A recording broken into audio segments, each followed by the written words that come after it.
ஐக்கிய மக்கள் சுதந்திர கூட்டமைப்பு அரசாங்கத்தில் இருந்த முன்னாள் அமைச்சர்கள் சிலர் ஜனாதிபதி மைத்ரிபால சிறிசேனவை சந்தித்தனர். இந்த சந்திப்பின் பின்னர் ஊடகங்களை அழைத்து ஸ்ரீலங்கா சுதந்திர கட்சியின் பதவிகளில் ஏற்பட்டுள்ள மாற்றங்கள் குறித்து அறிவித்தனர்.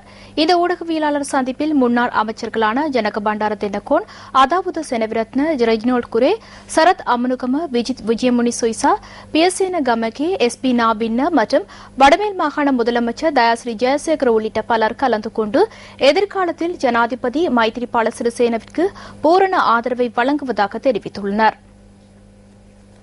මේ තීන්දුව ගන්න ප්‍රධානම හේතුව තමයි ශ්‍රී ලංකා නිදහස් පක්ෂ ව්‍යවස්ථාවේ ඉතාමත් පැහැදිලි. இந்த தீர்மானத்துக்கு முக்கிய காரணம் ஒன்று உள்ளது. ஸ்ரீலங்கா சுதந்திர கட்சியின் யாப்பின்படி அந்த கட்சியின் உறுப்பினர் ஒருவர் ஜனாதிபதி தேர்தலில் போட்டியிட்டு அவர் வெற்றி பெற்றால் அவரே கட்சியின் தலைவராகுவார். அதன்படி அண்மையில் ஜனாதிபதியாக தெரிவாகியுள்ள ஸ்ரீலங்கா சுதந்திர கட்சியின் செயலாளரான மைத்ரிபால சிறிசேன கட்சியின் தலைவராக நியமிக்கப்பட்டுள்ளார். இன்று மாலை கூடிய கட்சியின் மத்திய செயற்குழு ஏகமனதாக இந்த தீர்மானத்துக்கு வந்தது. அதன்படி ஸ்ரீலங்கா சுதந்திர கட்சியின் புதிய தலைவராக மைத்ரிபால சிறிசேனவை நியமிப்பதற்கு தீர்மானம் எடுக்கப்பட்டது. அத்துடன் பிரதான 3 பதவிகளுக்கு உறுப்பினர்கள் நியமிக்கப்பட்டனர். துமிந்த திசாநாயக்கவாகிய நான் செயலாளராக நியமிக்கப்பட்டுள்ளேன். தேசிய அமைப்பாளராக ஜனக பண்டார தென்னகோன் நியமிக்கப்பட்டுள்ளார். பொருளாளராக எஸ்பி நாவினவும் தெரிவு செய்யப்பட்டுள்ளார்.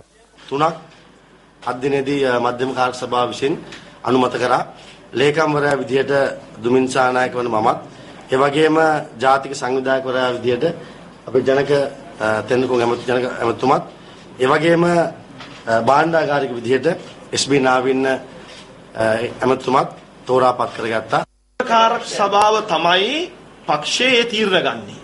கட்சி தொடர்பிலான தீர்மானங்களை மத்திய செயற்குழுவே எடுக்கும். மைத்ரிபால சிறிசேன ஸ்ரீலங்கா சுதந்திர கட்சியை பிரதிநிதித்துவப்படுத்திய ஒரு வேட்பாளர் என இன்று மத்திய செயற்குழு தீர்மானித்தது.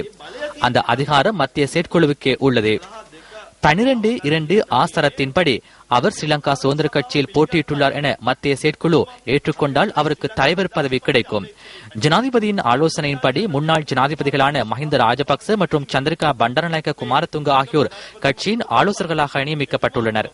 හිටපු ජනාධිපති මහින්ද රාජපක්ෂ මැතිතුමා සහ චන්ද්‍රිකා බණ්ඩාරක මැතිණිය පක්ෂ අනුශාසක හැටියට අද පක්ෂය පත් කිරීමට තීරණය කරගන්නවා.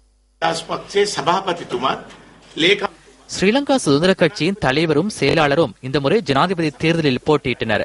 நாம் தலைவருக்காக செயற்பட்டோம். எனினும் தலைவர் தோல்வியடைந்தார். செயலாளர் வெற்றி பெற்றார்.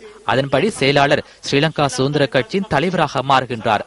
அதே போன்று முன்னாள் ஜனாதிபதிகளான மஹிந்த ராஜபக்சவையும் சந்திரிகா பண்டாரநாயக்கவையும் ஆலோசகர்களாக நியமிக்க வேண்டும் என்று நான் பிரேரணையொன்றை முன்வைத்தேன்.